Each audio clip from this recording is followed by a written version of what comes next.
I mean, the whole idea is it's not a good idea to hold a group responsible.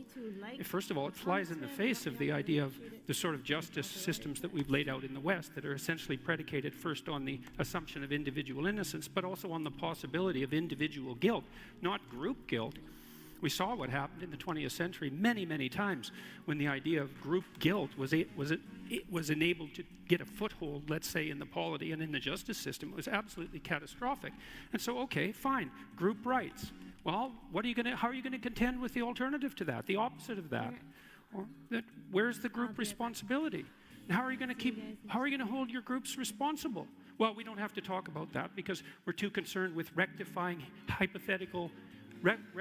historical injustices, hypothetical and otherwise. And that's certainly not to say that there weren't any shortage of absolutely catastrophic historical injustices.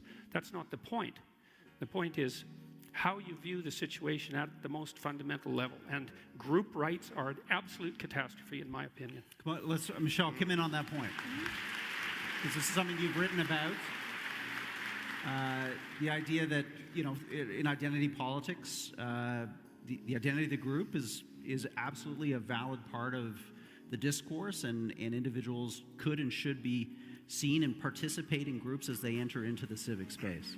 I'm not sure that we necessarily have to analogize from the opposite of individual rights is individual responsibility. I'm not sure that analogy necessarily holds.